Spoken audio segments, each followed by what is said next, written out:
Begitulah kita diajarkan bahwa kita merendahkan diri ke hadapan Allah. Siapa orang yang paling dekat dengan Allah? Bukan orang yang masuk Ka'bah. Siapa orang paling dekat dengan Allah? Bukan orang yang berada di depan makam Rasulullah sallallahu alaihi wasallam. Orang yang paling dekat, aqrabu ma yakunul 'abdu min rabbih wa huwa sajid.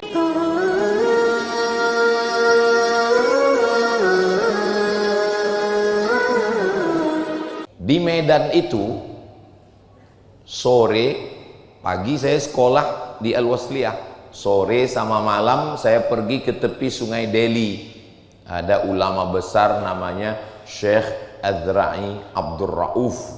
Beliau itu pernah menjadi juri musabaqah tilawatil Quran. 4 kali beliau jadi juri di kota Makkah Al-Mukarramah. Hafiz Al-Quran, bisa qiraat sab'ah, tambah 10 masyhur dan 4 syaz. Di samping itu suaranya juga Masya Allah tabarakallah. Meninggal tahun 1993. Setelah beliau meninggal, yang menggantikan beliau menjadi dewan juri di Makkah itu namanya Profesor Dr. Said Agil Al-Munawwar. Orangnya ada juga sekarang di sini.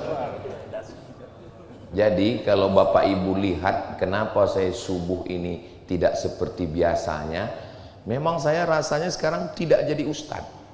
Sekarang ini saya seperti peserta dai cilik yang sedang berada di depan dewan juri, dan panitia nggak ngasih tahu bahwa subuh ini akan ada orang-orang ini.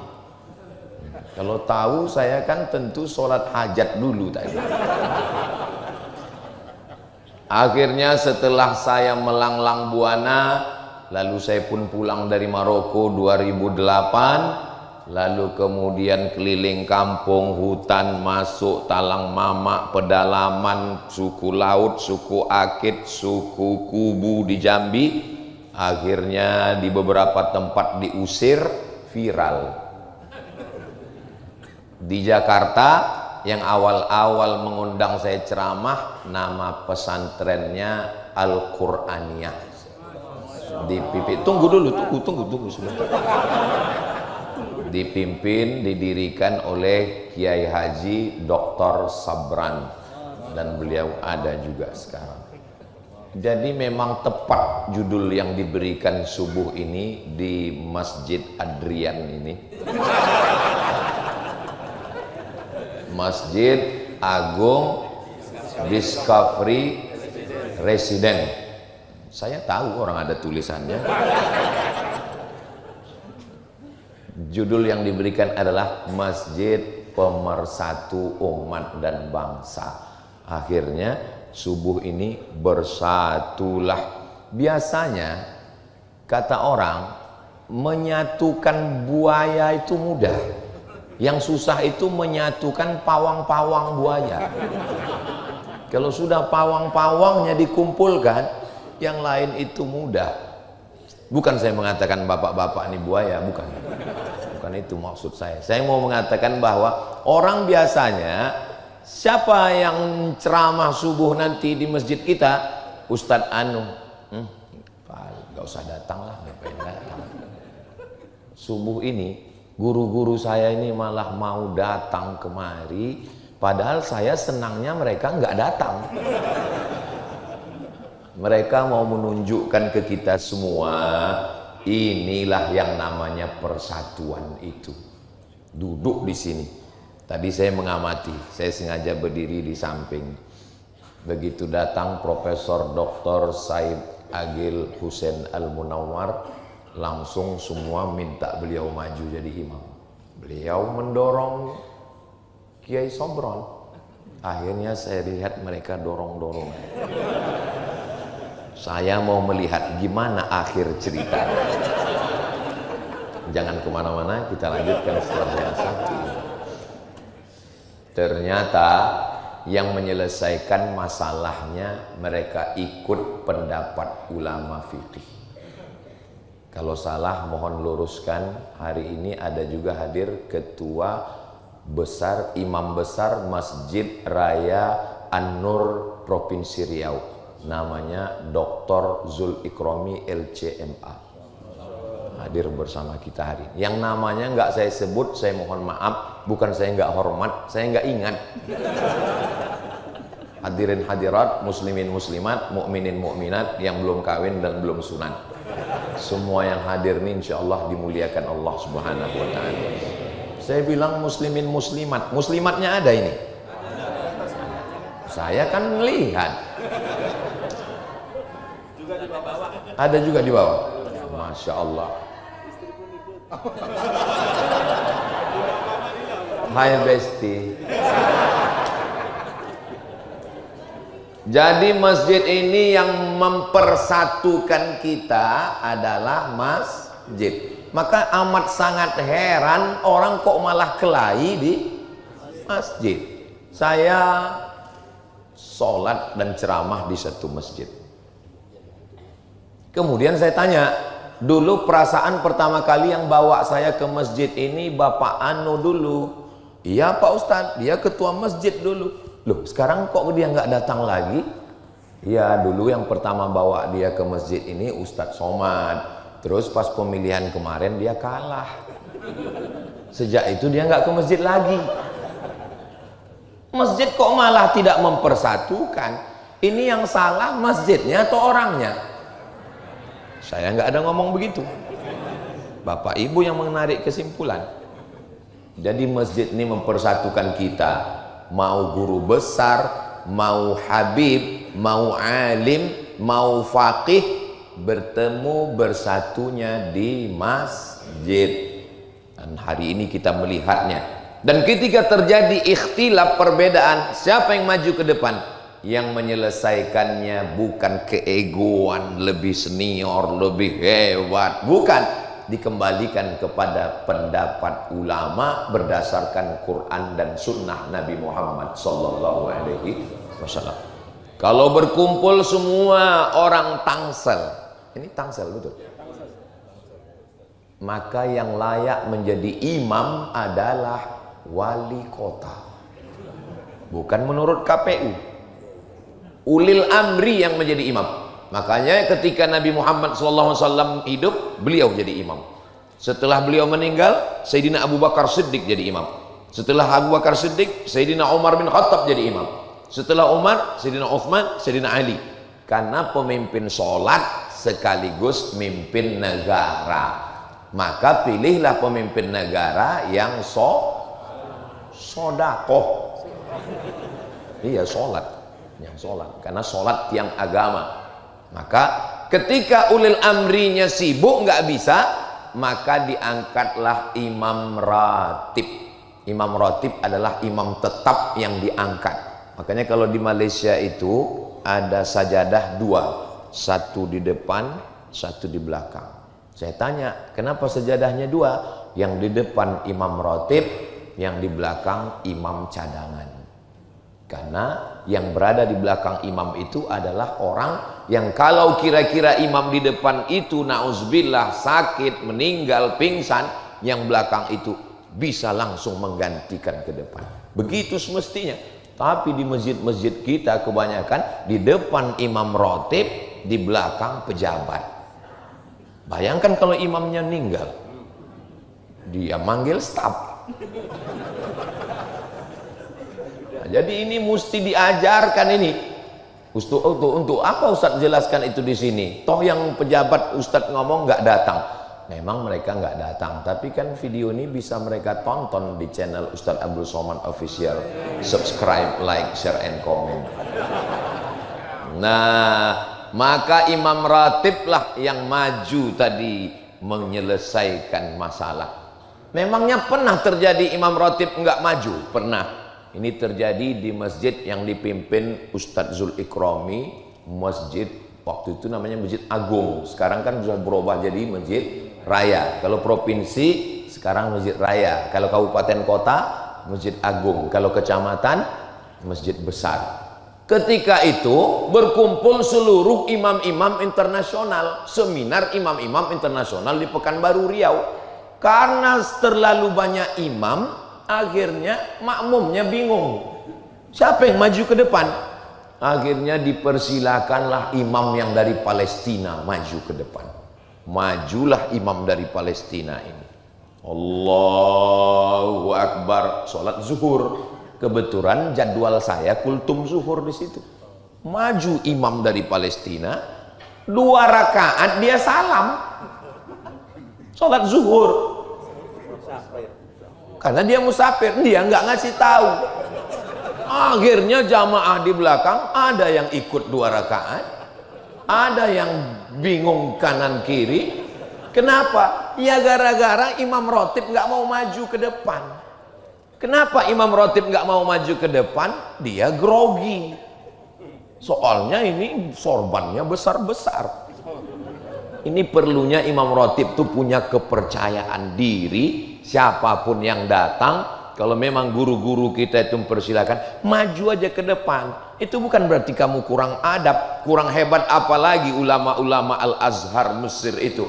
Tapi begitu datang ke Masjidil Haram, yang maju ke depan adalah Syekh Abdurrahman As-Sudais, Syekh Abdul Aziz Bandar Balilah. Kenapa?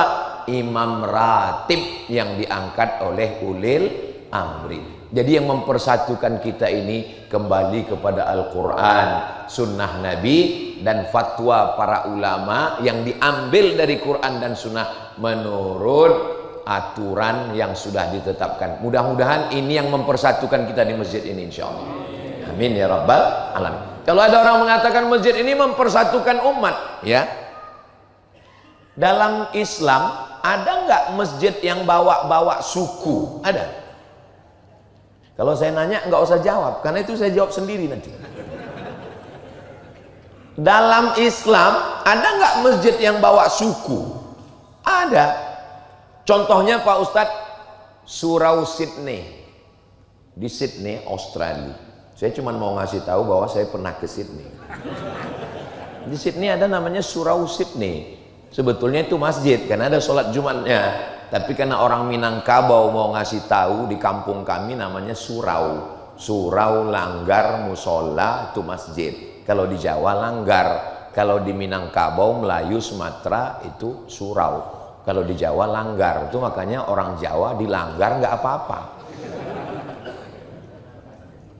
Itu Pak Ustadz katanya nggak ada masjid bawa nama suku, kok ada masjid Minangkabau? Di Pekanbaru Riau itu ada dekat terminal namanya Masjid Aceh. Boleh bawa nama suku, tapi di dalam sholatnya tetap menggunakan bahasa Arab. Jangan mentang-mentang masjid Betawi, Allah gede banget. Nggak ada. Bahwa itu masjid wakafnya orang anu, iya. Tapi masjid wa annal masajida lillah. Masjid adalah milik Allah. Waktu saya sholat di masjid besi, ada masjid yang besi, sebetulnya semennya ada juga. Cuman karena mayoritasnya besi disebut masjid besi. Di pusat perkantoran tempat Perdana Menteri Mahathir Muhammad Tun, yang umurnya sudah 100 tahun. Maka bapak-bapak jangan pernah merasa tua, karena masih ada yang 100. Saya waktu masuk ditunjukkan, Ustadz Somad, ini tempat beliau sholat. Masuk pintu sebelah kiri ada tempat dia sholat. Kenapa di sini? Saya bilang, karena beliau selalu sibuk dengan urusan administrasi tanda tangan. Maka beliau kalau dia lambat, dia tahu diri, dia sholat di situ dan pulang tanpa protokoler di masjid. Apa yang terjadi dengan masjid kita? Di shop depan semua ada, dari mulai lurah, RT, RW, pejabat yang di atas enggak ada. Ini hanya setingkat lurah aja. Artinya apa? Bahwa masjid milik Allah. Kalau kamu datang duluan, maka kamu berhak untuk dimanapun. Ini saya nggak bisa membedakan ini mana orang kaya, mana rakyat jelata, mana diplomat, mana penjual tomat. Semuanya sama di hadapan Allah Subhanahu wa ta'ala. La farqa bainal arabi wal ajam. nggak ada beda antara Arab dengan yang bukan Arab. Wala farqa bainal abyadi wal aswad, nggak ada beda antara kulit putih dengan kulit hitam. Kullukum min Adam, semua kamu dari Adam. Wa Adam min turab, dan Adam diciptakan dari tanah. Tadi saya disediakan tempat yang tinggi, kursi, supaya saya duduk di atas. Andai saya duduk di kursi tadi, saya paling tinggi, tapi ternyata ada yang lebih tinggi. Memang betul kata pepatah, di rumah Kapolda ada Kapolri. Ada yang senyumnya delay. Saudara yang dimuliakan Allah, kalau ada orang yang mengatakan perempuan itu direndahkan, dihinakan, didiskriminasi dalam Islam, datanglah ke Masjid Agung Discovery Residence. Saya begitu mau menuju nama masjid, langsung melihat Mas Adrian. Di masjid ini perempuan dimuliakan, ibu-ibu dimuliakan. Kami Bu ya, melihat dari bawah ini ke atas seperti melihat akuarium raksasa. Masya Allah, luar biasa. Mereka bisa juga balas begitu. Kami juga sedang melihat ikan hiu di bawah. Ya, mereka kan lihat dari kaca juga. Masya Allah, ada anak-anak kita semua. Bapak Ibu yang dimuliakan Allah Subhanahu wa taala, akhirnya kita dipersatukan di sini. Masalah apapun sukunya, bangsanya, dari Sabang sampai Papua, ada yang kita bisa milih dan ada yang kita nggak bisa milih. Hidup ini ada yang bisa kita pilih. Subuh ini mau sholat di masjid atau sholat di rumah, itu bisa milih atau nggak bisa? Bisa. Saya bangun cepat, saya mau ke masjid, ya. Saya terlambat, saya di rumah. Itu kita bisa milih. Tapi ada yang hidup ini kita nggak bisa milih. Menjadi orang Melayu datang dari Pulau Sumatera, itu bisa milih atau enggak? Nggak bisa. Karena nggak ada malaikat bawa kertas multiple choice. Kau mau jadi orang apa? A Arab, B Batak, C Cina. Nggak ada. Makanya kita nggak boleh menghina orang karena sukunya. Karena suku bukan pilihan. Suku itu dipilihkan oleh Allah Subhanahu wa ta'ala. Tapi tentang masalah beribadah, bersikap, ini adalah pilihan. Sekarang banyak orang yang nggak pilihan pun dia bilang pilihan. Sengaja malam begadang nggak tidur. Akhirnya tidurnya jam 4. Kalau tidur jam 4 itu memang sengaja nggak mau sholat subuh. Udah tidur jam 4 otomatis bangunnya jam 8. Begitu ditanya, kenapa kamu nggak sholat subuh? Ini sudah ketetapan Allah. Ini dengan penuh kesadaran. Kamu punya pilihan loh untuk tidur atau enggak. Kenapa enggak kamu tunggu aja jam 4? Kan sebentar lagi azan subuh. Maka untuk ke masjid, untuk berbuat baik, masjid yang mempersatukan kita. Mungkin kalau ketemu di kantor payah, itu Pak Ustadz pejabat Pak Ustadz. Kalau mau ketemu dia itu mesti melewati 10 lantai Pak Ustadz. Kok bisa begitu? Ya memang kantor dia di lantai 10. Tapi kalau ketemu di masjid Pak Ustadz, Assalamualaikum warahmatullah, Assalamualaikum warahmatullah, bisa ketemu langsung. Assalamualaikum Pak.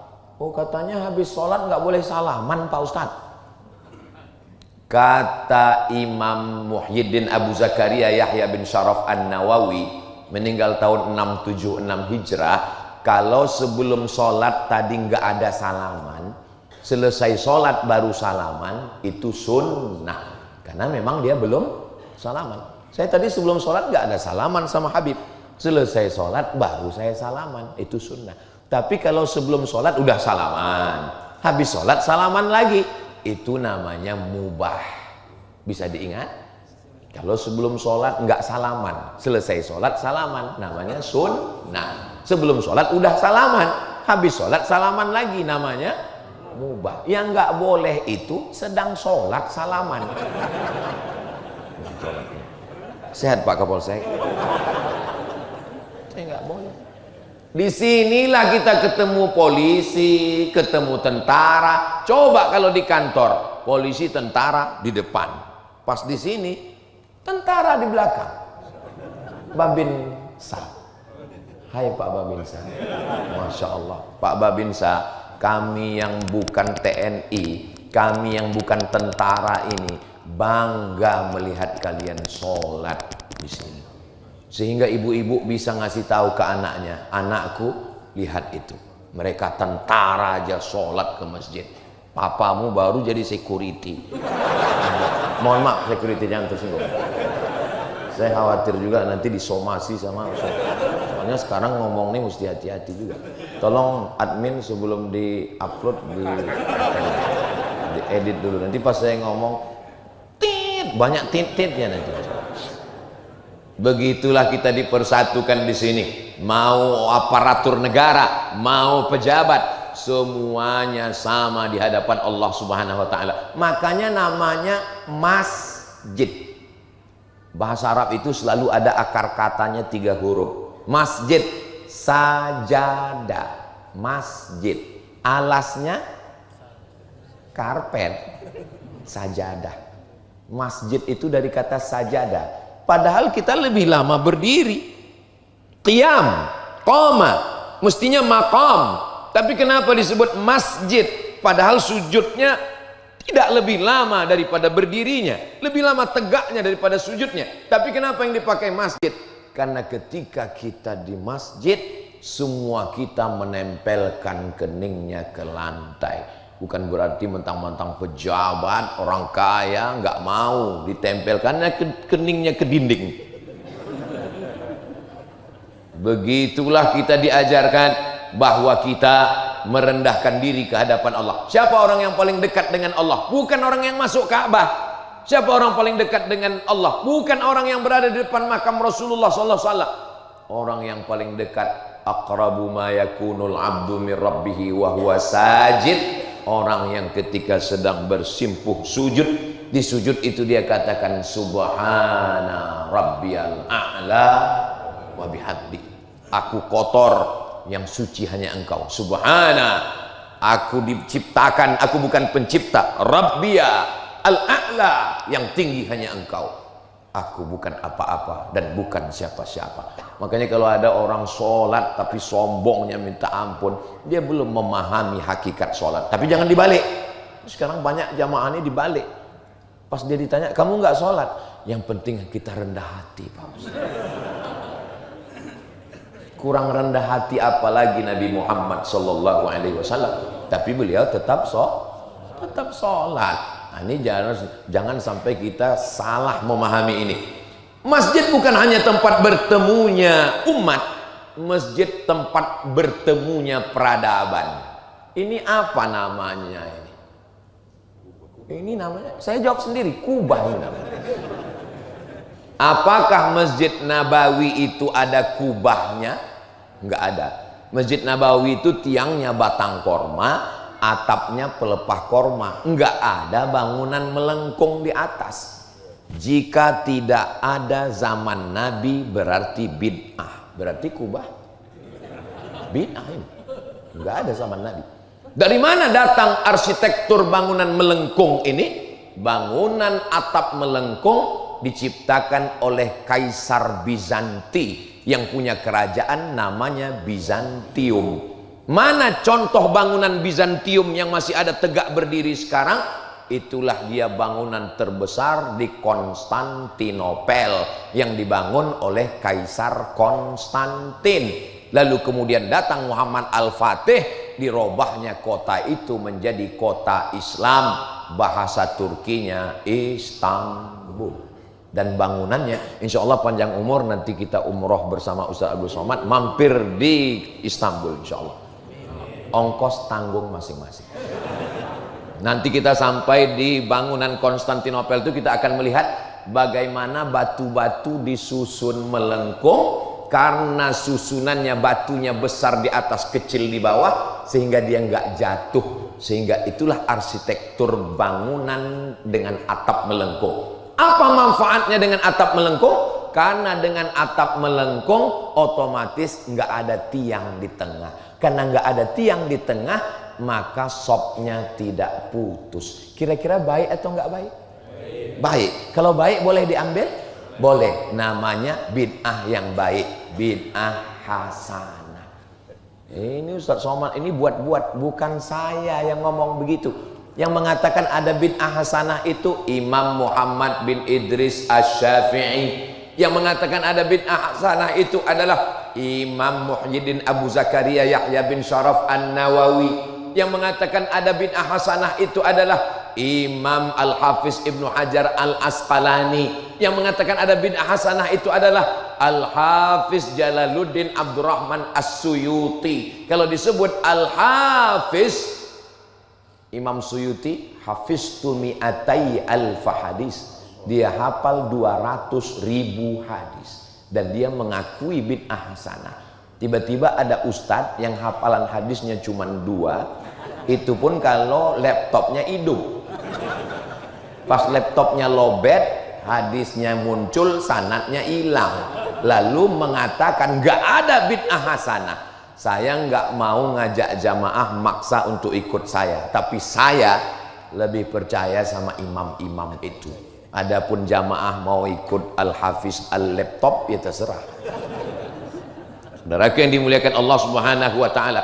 Ini masjid pertemuan peradaban. Peradaban barat Eropa diambil masuk ke dalam masjid. Di mana Bilal bin Rabah azan?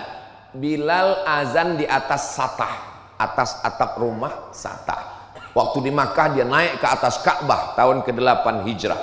Allahu Akbar, Allahu Akbar. Tidak seperti itu suaranya. Itu ya azan saya. Lalu kemudian Bilal bin Rabah tidak pernah azan di atas yang namanya pakai menara. Ini kelihatannya dari simbolnya kubah dan nggak ada menara. Kenapa? Karena menara itu diambil dari kata nar. Nar artinya api, menara tempat api. Jadi kita kalau naik kapal layar di tengah laut malam, kita nggak tahu mana lautan, mana daratan. Dari mana kita tahu bahwa di depan kita ada darat? Supaya kita bisa mengarahkan perahu layar nggak nabrak. Kita melihat ada nar, ada api menyala abangku. Tempat api itu namanya manarah. Manarah kita menyebutnya mercusuar. Manara. Lalu kemudian umat Islam sampai dari kota Makkah mereka ke Madinah, dari Madinah mereka nyebrang Laut Merah, dari laut mereka sampai ke kota namanya Fustat, dari Fustat mereka jalan darat 200 km, bisa juga lewat jalan laut, Laut Putih, mereka menemukan satu pantai namanya Alexandria yang didirikan oleh seorang kaisar bernama Alexander the Great. Maka kota itu disebut pakai nama dia. Alexander the Great buat kota namanya Alexandria. Nah, jadi kalau ada masjid pakai nama orang, ya begitu. Tapi ada juga, saya mungkin kalau buat kota, nama kotanya Somadia. Ketika mereka sampai ke Alexandria, bahasa Arabnya Al-Iskandaria. Di situ berdiri satu tiang di pinggir pantainya, mercusuar. Mereka berpikir, oh bagus juga ini, apinya dibuang, orangnya naik ke atas, dibawa ke dekat masjid. Naiklah muazin ke atas. Allahu Akbar, Allahu Akbar. Sehingga suara lebih lantang daripada muazinnya di dalam. Kira-kira azan di dalam dengan azan di luar, mana yang lebih keluar suaranya? Ya di luar. Azan naik ke atas menara lebih tinggi lagi. Tidak ada di zaman Nabi. Berarti menara ini, saya nggak ada ngomong begitu. Ini jamaah kalau sudah jam-jam segini memang membid'ahkan aja kerjanya. Baik dia, karena ada manfaatnya. Ini bangunan zaman Nabi SAW petak 4.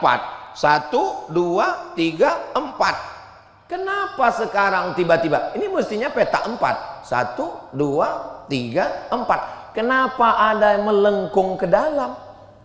Ini bangunan melengkung ke dalam ini nggak ada zaman Nabi. ini namanya mihrab. Ini namanya mihrab. Kapan mihrab ini muncul?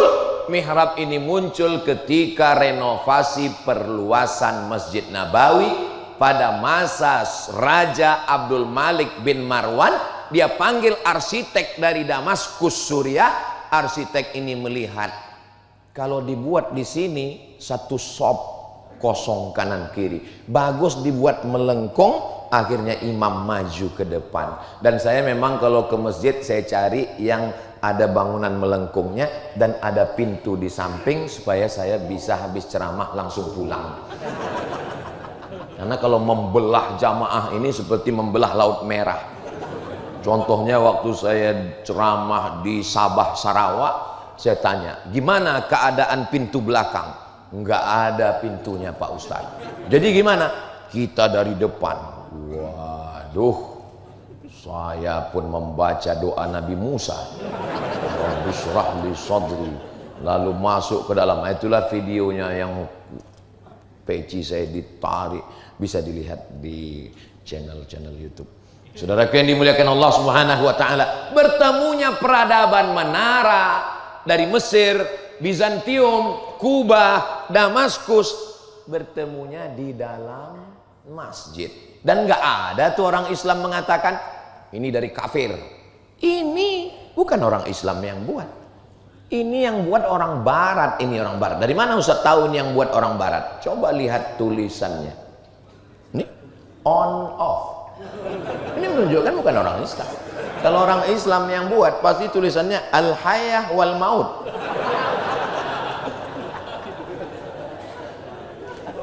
Jadi kalau ada yang komen-komen, kan banyak tuh komen waktu saya lagi naik motor.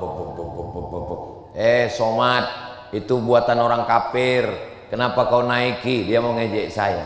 Kalau kafir, kafir aja, jangan bodoh. Dalam Islam nggak dilarang untuk menggunakan alat orang non-muslim. Kalau dia baik. Ini semua alat yang kita pakai ini bukan punya orang Islam. Alexander Graham Bell. Penemu siapa? Ya penemu bel. Orang namanya Graham Bell. Bel yang dipakai. Lalu kemudian lampu listrik. Lalu Thomas Alva Edison, lalu kemudian kamera-kamera ini. Oh, Jepang, produk Jepang masuk, Korea masuk, Amerika masuk, Eropa masuk, selama dia tidak masuk dalam ibadah kita. Adapun hubungan sosial, wala ana abidum ma'abattum wala antum abiduna ma'abud lakum dinukum. Ustadz jangan sebut kata-kata kafir Pak Ustadz, itu pemecah belah kita. Bukankah dalam Al-Quran dikatakan wala ana abidum ma'abattum wala antum abiduna ma'abud lakum dinukum? Lakum dinukum waliyadin. Jangan pakai kata kafir Pak Ustaz. Oh gitu ya. Iya. Lakum dinukum waliyadin. Kalau boleh nanya, lakum dinukum waliyadin itu dalam surat apa ya? Al-Kafirun Pak Ustaz.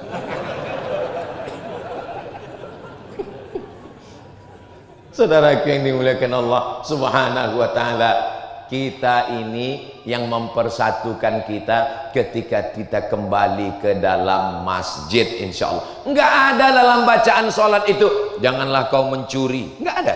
Janganlah kau berzina, enggak ada. Dalam ayat ada, tapi dalam bacaan standar enggak ada.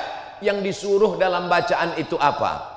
Allahu Akbar. Karena yang membuat kita terpecah itu adalah merasa diri lebih besar, merasa diri lebih hebat, merasa diri lebih, maka kita hilangkan kelebihan kita. 2 kali kita katakan Allahu Akbar, sekali lagi Allahu Akbar kabira.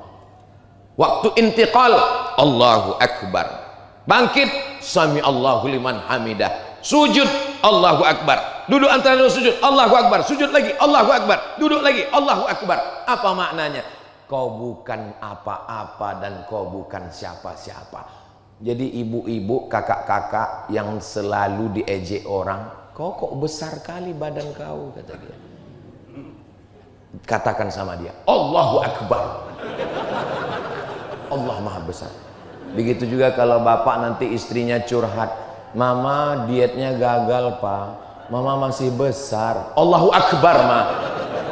Yang besar itu hanya Allah Subhanahu wa ta'ala. Kadang hidup ini nggak sulit sebenarnya. Yang sulit itu adalah mendengarkan komentar orang. Betul, Bu? Betul. Setelah kita hilangkan keegoan, kesombongan, kebesaran kita, walhamdulillahi katsira. Segala puja-puji hanya milik Allah. Kenapa orang bisa kena penyakit post power syndrome? Dipuji-puji, dimuliakan. Ketika tidak lagi dipuji, dulu disambut tala'al badru alaina. Itu sambutan untuk Nabi Muhammad. Tala'al badru, Nabi Muhammad itu seperti bulan purnama yang putih. Nabi di atas mimbar mengangkat tangannya, turun lengan bajunya. Sahabat yang di bawah mengatakan, kami melihat bayadha ibtayhi, putih ketiak Nabi SAW. Banyak orang sekarang putih, ketiaknya hitam. Nabi waktu terangkat tangan putih, itu maka disebut tala'al badru alaina. Maka saya kalau sudah datang disambut sama jamaah, tala'al badru, saya dalam hati, ya Allah, orang si hitam ini tala'al badru alaina. Tapi begitulah rupanya mereka memuliakan. Kamu memang bukan Nabi, wahai Abdul Somad. Kalau ada yang ngaku-ngaku Nabi zaman sekarang dengan bawa-bawa ayat, saya ini Nabi yang ke-26. Loh, la Nabi ya ba'dah, nggak ada Nabi setelah Nabi Muhammad. Ada, ini ayatnya. Ya'ti mim ba'dismuhu Ahmad. Kebetulan nama dia Ahmad, Ahmad Musadek. Ngaku Nabi ke-26. Ini orang begini nih harus didebat. Kebetulan polisi yang nangkap ini cerdas. Dia tanya, kenapa kamu ngaku Nabi? Ya karena ada nama saya Ahmad. Yang datang 25 itu Muhammad sallallahu alaihi wasallam. Oh, jadi kalau ada namanya dalam Quran berarti dia Nabi. Iya. Kata Pak polisi yang nangkap, saya Nabi yang ke-26. Saya yang ke-27. Nama Bapak siapa? Nasrullah. Iza jaa nasrullah. Diputar balik logika berpikirnya itu. Jangan asal tangkap aja. Pakai oh iya. Terus kata yang satu lagi, kalau begitu Ustadz Somad itu Nabi yang ke-29. Kenapa? Nama dia juga sering disebut. Qul huwallahu ahad.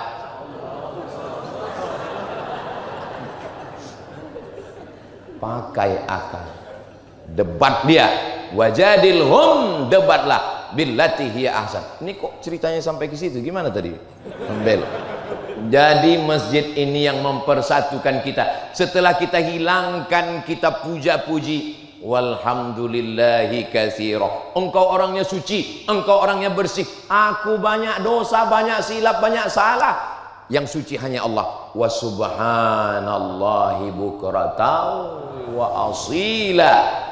Besok datang ke kantor ya, siap. Disuruh datang ke kantor jam 6, datangnya jam 5.50 sudah siap. Tapi kalau Allah yang manggil, ayyalas salam,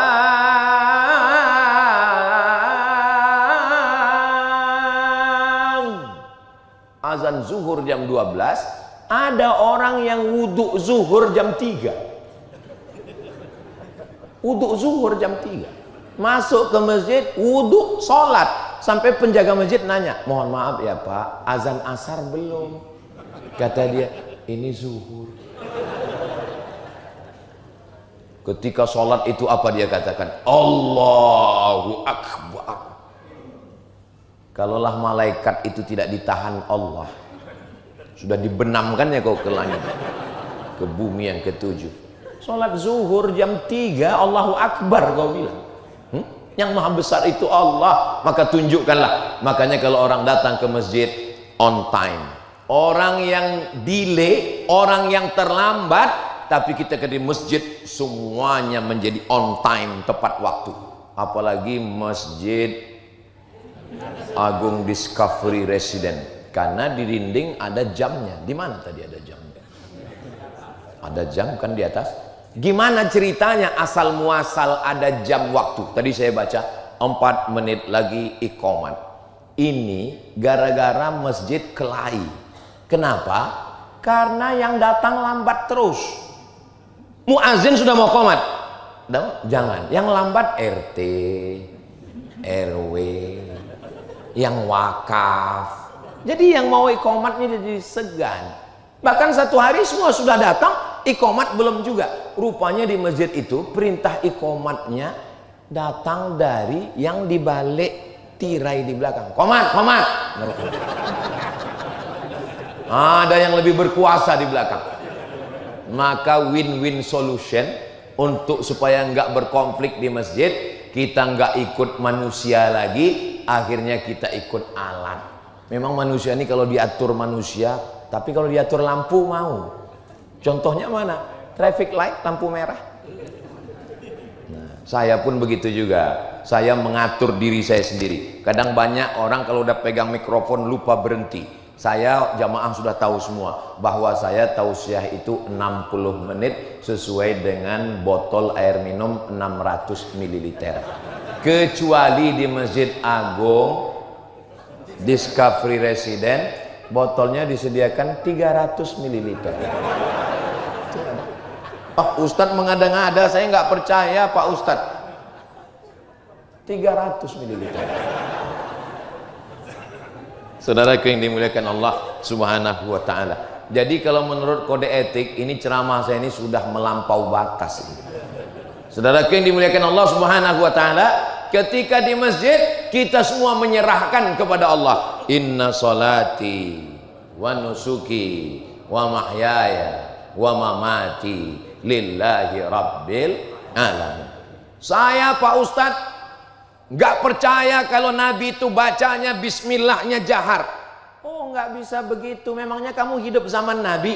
Ini ulama sudah berijtihad menurut pendapatnya masing-masing. Mazhab yang paling tua Abu Hanifah, Hanafi. Nomor 2 Malik bin Anas, Maliki. Nomor 3 Muhammad bin Idris, Imam Syafi'i. Nomor 4 Ahmad bin Hambal, Imam Hambali. Yang pertama Hanafi. Hanafi sama dengan Hambali. Hanafi, Hambali. Kok jadi metal? Yang paling tua dengan yang paling kecil, bismillahnya sir.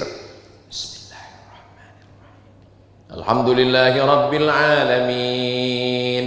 Ar-Rahmanir Rahim. Yang nomor 2 Maliki, enggak pakai bismillah sama sekali. Alhamdulillahi rabbil alamin. Yang ketiga Syafi'i, jahar. Bismillahirrahmanirrahim. Alhamdulillahi rabbil alamin. Masjid Agung Discovery Resident ikut mazhab mana? Cerdas. Imam kita tadi bismillahnya jahar. Bismillahirrahmanirrahim. Rakaat kedua, Sami'allahu liman hamidah. Itu pendek. Karena pernah juga saya lewat di masjid, saya dengar, saya lambat, saya dengar. Saya musafir, saya dengar dari toa. Sami'allahu liman hamidah. Rupanya nama istrinya Hamidah. Dia mau suruh cepat siapkan makan. Enggak ada itu. Tanya sama Habib kalau nggak percaya sama saya. Sami Allahu liman hamidah. Imam angkat tangan. Allahumma hdina fiman hadait. Mazhab Hanafi dengan mazhab Hambali tidak ada kunut subuh. Mazhab Maliki kunutnya sebelum rukuk. Qul huwallahu ahadun illahus samad lam yalid wa lam yulad wa lam yakul lahu kufuwan ahad. Baca kunut. Kunutnya enggak bunyi. Kunut silent. Mazhab Syafi'i kunutnya setelah rukuk waktu i'tidal. Yang diaminkan yang 5. Allahumma hdina fiman hadait wa afina fiman afait wa tawallana fiman tawallait wa barik lana fima a'tait wa qina bi rahmatika syarra ma qadait. Yang 5 ini doa, maka diaminkan. Sedangkan makmum mengaminkan. Adapun yang 5 lagi, makmum ikut baca. Fa innaka taqdi wa la yuqda 'alaik wa innahu la yadhillu man walait wa la ya'izzu man adait tabarakta rabbana wa ta'ala falakal hamdu 'ala ma qadait nastaghfiruka wa Kalau nggak hafal Pak Ustaz ya diam aja. Yang nggak enak lah Pak Ustaz, nanti ketahuan. Ya gerak-gerakkan aja. Kunut itu artinya doa, tapi jangan bahasa Indonesia. Karena kalau sholat keluar bahasa yang bukan bahasa Arab, batal sholatnya. Saya kan mazhabnya Hambali Pak Ustadz. Ya, guru saya alumni dari mazhab Hambali. Oke, bagaimana kalau imamnya mazhab Syafi'i? Datang orang menemui Imam Ahmad bin Hambal. Wahai Imam Ahmad bin Hambal, ya, saya mazhabnya ikut Imam Ahmad bin Hambal. Bagus. Bagaimana kalau imam saya subuh Imam Syafi'i? Kata Imam Ahmad bin Hambal, angkat tanganmu dan ucapkan amin. Ini sekarang banyak makmum ini nggak mau ikut imam. Imamnya angkat tangan, Allahumma hdina fiman hadait, amin. Mestinya dia amin, ini enggak. Allahumma hdina fiman hadait, enggak mau. Imam Ahmad bin Hambal sendiri, imam mazhabnya ngatakan, angkat tanganmu dan katakan amin. Iya Pak Ustadz, tapi kata guru kami kunut subuh itu bid'ah Pak Ustadz. Imam Ahmad bin Hambal meninggalnya tahun 241, makamnya di Baghdad, Irak. Imam Syafi'i meninggal tahun 204, makamnya di Fustat, Kairo, Mesir. Imam Ahmad bin Hambal belajar fikih, hadis, tafsir kepada Imam Syafi'i. Apakah mungkin Imam Ahmad bin Hambal mengatakan Imam Syafi'i itu pelaku bid'ah? Gurunya sendiri bro. Dalam manaqib biografi Imam Syafi'i, apa komentar Imam Hambali? Da'autu lisyafi'i fi salati arba'ina sanah. Saya mendoakan guru saya Imam Syafi'i 40 tahun. Fi salati, bukan di luar salat. Dalam salat saya doakan Imam Syafi'i. Berapa lama saya doakan? 40 tahun. Apa bunyi doanya? Rabbil firli wali walidayya wali Muhammad bin Idris Asy-Syafi'i. Ya Allah, ampunkan saya, ampunkan ayah saya, ampunkan ibu saya, dan ampunkan guru saya Imam Syafi'i. Enggak mungkin Imam Hambali membid'ahkan Imam Syafi'i. Yang baru belajar mazhab Hambali cuman S1, itu pun 16 kali tatap muka, potong pertemuan pertama dan mid semester serta ujian akhir semester, itu pun cuman presentasi, berani membid'ahkan. Saya pokoknya nggak mau ikut kunut subuh. Kenapa? Kemarin waktu saya umroh, saya sholat di Masjid Nabawi 4 kali subuh, nggak ada kunutnya. Baru sholat 4 kali. Hah? Ulama-ulama kita yang dari Makkah itu 40 tahun berkunut subuh. Ustadz Somad ini kayaknya anti mazhab yang lain. Saya ngisi pengajian hadis di Masjid Muhammadiyah 4 tahun. Dari tahun 2009, 2010, 11, 12. Saya bukan anti masalah beda mazhab. Saya cuma mau mengatakan kalau kita punya mazhab ikuti. Terus selama di Masjid Muhammadiyah itu Ustadz sholat subuhnya gimana? Ya saya makmum. Paling enak tuh jadi makmum, tinggal ngikut aja. Terus masa Ustadz nggak mau jadi imam? Setiap kali disuruh jadi imam saya bilang saya batuk. Karena saya nggak mau merusak persatuan yang ada di situ. Orang masjidnya punya Muhammadiyah, Muhammadiyah pakai majelis tarjih. Mereka mentarjihkan pakai mazhab Hambali. Ya ikut aja. Tapi masjid kita yang sudah diatur pengurusnya, kita tinggal ikut aja. Paling enak jadi makmum. Makanya iya jadi makmum. Selesai sholat, Assalamualaikum warahmatullah, Assalamualaikum warahmatullah, Astaghfirullahaladzim, Astaghfirullahaladzim. Langsung pulang. Ada orang sekarang model begitu, habis sholat langsung pulang. Pas ditanya, kenapa kamu pulang?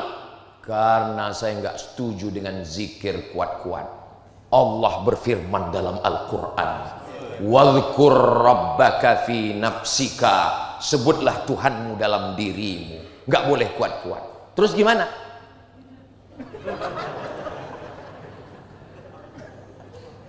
Ulama Saudi Arabia namanya Syekh Ibnu Utsaimin pernah ditanya, buka dalam kitab, lupa pula namanya, Syekh Ibnu Utsaimin, ya, zikir setelah sholat itu jahar atau sir?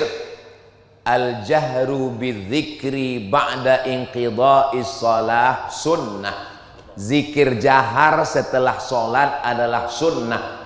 Mana dalilnya Syekh? Hadis dari Abdullah bin Abbas. Abdullah bin Abbas di luar masjid, dia mendengar suara al-jahru bidzikri, Nabi dan sahabat zikir dalam masjid yang suaranya terdengar sampai keluar masjid. Padahal waktu itu belum ada mikrofon. Kira-kira sebesar apa suara Nabi dengan sahabat di masjid waktu itu? Oke, kita hilangkan dulu bid'ah ini. Allahu Akbar, Allahu Akbar, Allahu Akbar, Allahu Akbar. Kedengaran yang di luar? Begitulah kuatnya zikir mereka waktu itu, sampai suara Nabi terdengar dari dalam Masjid Nabawi. Abdullah bin Abbas mendengarnya di luar. Al-jahru bidzikri. Tapi jangan gara-gara ini, kalau jahar ya jahar biasa aja. Subhanallah, subhanallah, subhanallah. Jangan karena tahu beda mazhab, kebetulan kawan di sebelah nggak suka yang jahar, langsung diarahkan ke dia. Subhanallah. Itu namanya cari kelahi namanya. Tapi ayatnya jelas. Saya nggak mau terima hadis. Ayatnya jelas. Wazkur rabbaka fi nafsika. Sebutlah Tuhanmu dalam dirimu. Kan jelas di dalam Pak Ustadz. Berarti suaranya nggak keluar. Makanya jangan baca Quran, baca terjemah. Pahami sendiri, nyasarnya rame-rame. Itu ayat turunnya di Makkah. Di Makkah nggak boleh zikir kuat-kuat, takut ditangkap Abu Jahal dan Abu Lahab. Tapi di Masjid Agung Discovery Residen, apakah ada Abu Jahal di luar? Mana berani Abu Jahal kemari? Datanglah kemari biar ditendang sama Pak Babinsa. Saudaraku yang dimuliakan Allah. Jawaban yang kedua, zikir jahar itu baca ayat sebelumnya. Wa idza quri'al Qur'an, kalau ada orang baca Quran, fastami'u lahu, dengar baik-baik. Wa ansitu, diam, la'allakum turhamun. Ada orang baca Quran. Berikut ini sebelum Ustaz Abdul Somad menyampaikan tausiah, marilah kita dengarkan pembacaan ayat suci Al-Quran yang akan disampaikan oleh santri dari pesantren Al-Quraniyah, pemenang musabaqah tilawatil Quran internasional. Dia pun ngaji. A'udzubillahi minasyaitonirrajim. Bismillahirrahmanirrahim. Tiba-tiba ada bapak-bapak satu di samping. La ilaha illallah. Nggak boleh, karena ada orang baca. Yang ketiga, zikir jahar, zikir sir itu, wazkur rabbaka, sebutlah Tuhanmu, fi nafsika, dalam dirimu, itu untuk Nabi Muhammad sallallahu alaihi wasallam. Kenapa Nabi disuruh zikirnya sir di dalam? Karena dia sudah selamat dari godaan bisikan setan. Sedangkan kita masih kesetanan.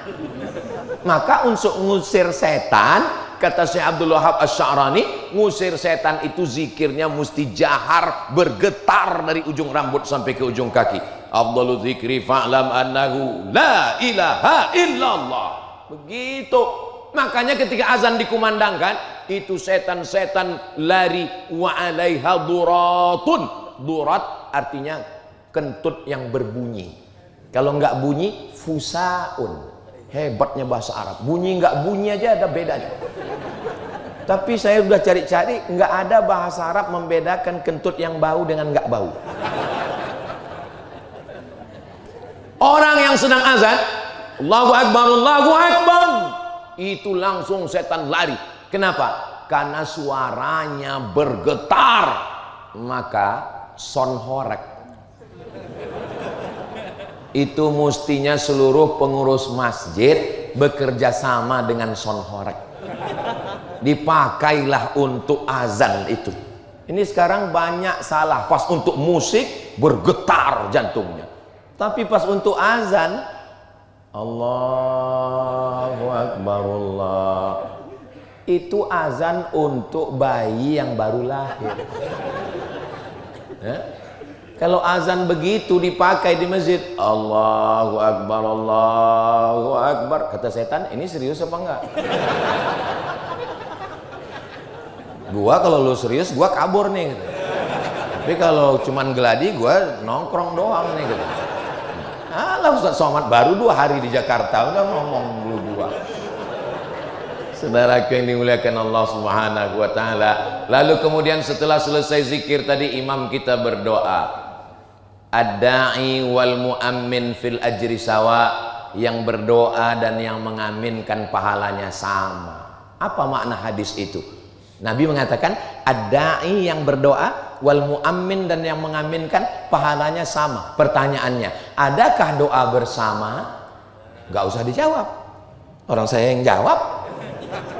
Nggak mungkin Nabi mengatakan yang berdoa dan yang mengaminkan pahalanya sama. Kalau orangnya nggak ada, berarti ada yang berdoa, ada yang mengaminkan. Yang kedua, ayat Al-Quran, qad ujibat da'watukuma, doa kamu berdua sudah dikabulkan. Padahal yang berdoa cuman Nabi Musa. Nabi Harun di situ nggak berdoa. Nabi Musa cuma mengatakan amin, amin. Jadi berdoa satu orang mengaminkan yang lain itu sudah ada di dalam Al-Quran pada Nabi Musa. Nabi naik ke atas mimbar. Mimbar Nabi itu 3 lantai, 1, 2, 3. Nabi naik ke atas. Amin. Nabi naik. Amin. Nabi naik lagi. Amin. Inilah mimbar yang sunnah. Yang ini bid'ah. 3 lantai. Nabi naik kan, amin, amin, amin. Sahabat nanya, kenapa engkau mengatakan amin 3 kali? Malaikat Jibril berdoa dan saya mengaminkan. Apa kata Jibril? Bu'dan liman adraka Ramadan falam yughfarlah. Celaka orang yang ketemu bulan Ramadan tapi dosanya tidak diampunkan. Amin.